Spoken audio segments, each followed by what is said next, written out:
የኢትዮጵያ ሹፌሮች በሙሉ አዲስ ትምህርት ወስደው አዲስ ምዘና ተሰጥቷቸው አዲስ መንጃ ፈቃድ ልሰጣቸው ነው አለ የኢትዮጵያ ትራንስፖርትና ሎጂስቲክ ባለስልጣን።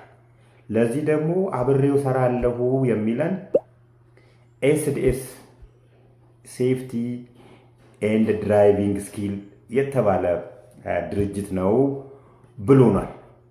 ይሄ እንግዲህ እውነት ኢትዮጵያ ውስጥ የሚከሰቱ የመኪና አደጋዎችን ለመቀነስ ታስቦ የታሰበ ሳይሆን ኤስዲኤስንም ሆነ እዛ አካባቢ ያሉትን ሰዎች ለመጥቀም እንደሆነ አንድ ሁለት ምሳሌዎችን ጠቅሼ ላስረዳችሁ። ይሄ ሰው ቴዲ ይባላል። የዜድኬ መንጃ ፈቃድ ትምህርት ቤት ባለቤት ነበር። እነዚህ ትምህርት ቤቶች ሲቋቋሙ መጀመሪያ ሲቋቋሙ ዓላማቸው ምንድን ነው? ትምህርት ግለሰቦች ያስተምራሉ። ከዛም በኋላ ደግሞ መንግስት ደግሞ ፈትኖ መንጃ ፈቃድ ይሰጣል። ግን እነዚህ ትምህርት ቤቶች ዜድኬም ሆነ ሌላ ትምህርት ቤቶች ምን ሲሰሩ ነበር የነበሩት? እውነት እናንተ መንጃ ፈቃድ እጃችሁ ላይ ያላችሁ ሰዎች፣ በብዛት ትናንሽ መኪና የምትነዱ ሰዎች እውነት ትምህርቱን ተምራችሁ ገብቷችሁ ነው ትምህርት ጨርሳችኋል ተብሎ ሪፖርት የተላከላችሁና ፈተና የወሰዳችሁት? እውነት ብቃት ስላላችሁ ነው? አይደለም።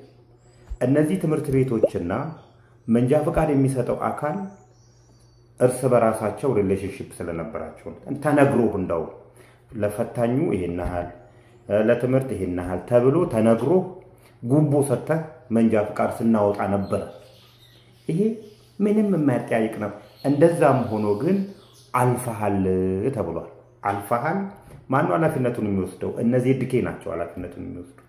ስለዚህ እነዚህ ዜድኬ ኃላፊነቱን ወስደው አልፈሃል ባሉበት ነገር ላይ አሁን ደግሞ ማናቸውና ነው ኤስዲኤስ ብለው መጥተው እንደገና ምዘና የሚሰጡ?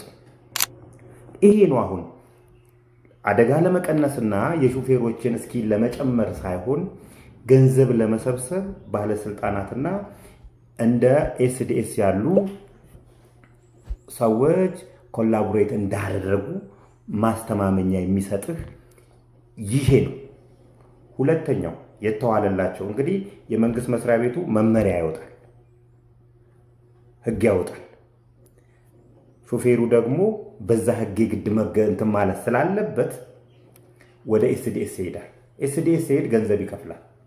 ምን ያህል ሊከፋፈሉ እንዳሰቡ፣ ምን ያህል ለመስሪያ ቤቱ የሚገባ፣ ምን ያህሉ ለባለስልጣናት እንደሚገባ ራሳቸው ይወቁ። አንድ የመንግስት መስሪያ ቤት ግዢ ሲገዛ፣ የአገልግሎት ግዢ ሲገዛ እንዴት ነው የሚደረገው? የግዢ ስርዓቱ ምንድን ነው የሚለው? ግልጽ ጨረታ ነው የሚያወጣው። የኢትዮጵያ ትራንስፖርት እና ሎጂስቲክ ሚኒስቴር መቼ ነው ግልጽ ጨረታ ያወጣው? እንዴትስ ኤስዲኤስን ሊመርጠው ቻለ የሚለው ሌላኛው ጥያቄ። ፐርፐስፉሊ ተመርጦ ይሄንን ስራልኝ የተባለ ነው። ምክንያቱም ይወል ኤስዲኤስ ምን ያደርጋል? አሁን በኢትዮጵያ ዋና ዋና ከተሞች ላይ ቅርንጫፍ በሚል ሊከፍት ይችላል።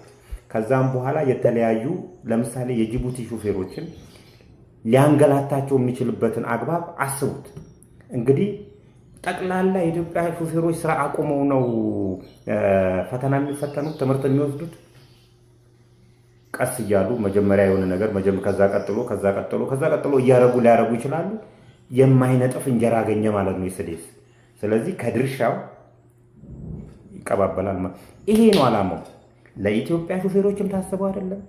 ኢትዮጵያ ውስጥ ለሚከሰቱ የመኪና አደጋም ታስበው አይደለም ይሄ የሚሰራው። በጣም እርግጠኛ ሆኜ ነው የምነግራችሁ። በድፍረትም ነው ኃላፊነቱን ወስጄ። ምክንያቱም አሁን ላይ የኢትዮጵያ ሹፌሮች ችግር የመኪና አደጋ ችግር አይደለም። አደጋ ችግሩ አለ። ነገር ግን አሳሳቢነቱ ገዳዮቻችንን አቁሙልን ያለ የኢትዮጵያ ትራንስፖርትና ሎጂስቲክ ሚኒስቴር በየቦታው የሚገደሉ ኢትዮጵያ ሹፌሮችን፣ የከባድ መኪና ሾፌሮችን ለማስቆም ያደረገው አንዳች ጥረት የለም።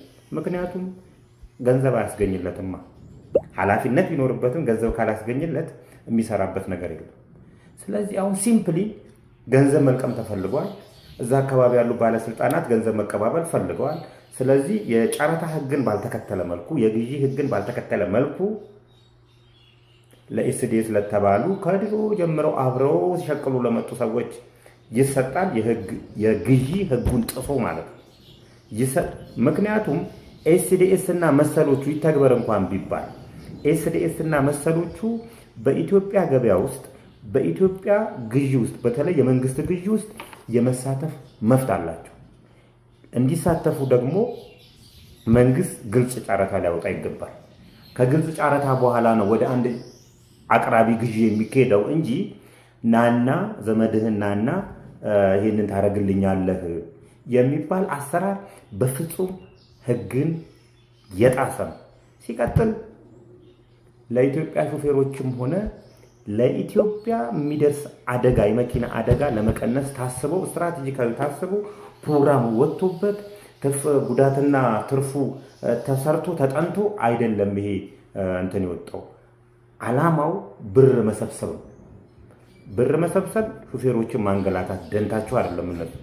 ከዛም በኋላ የየድርሻቸውን ነው ሊወሳስዱ እንትን የተባለ ፕሮግራም እንጂ የታቀደ ፕሮግራም አይደለም።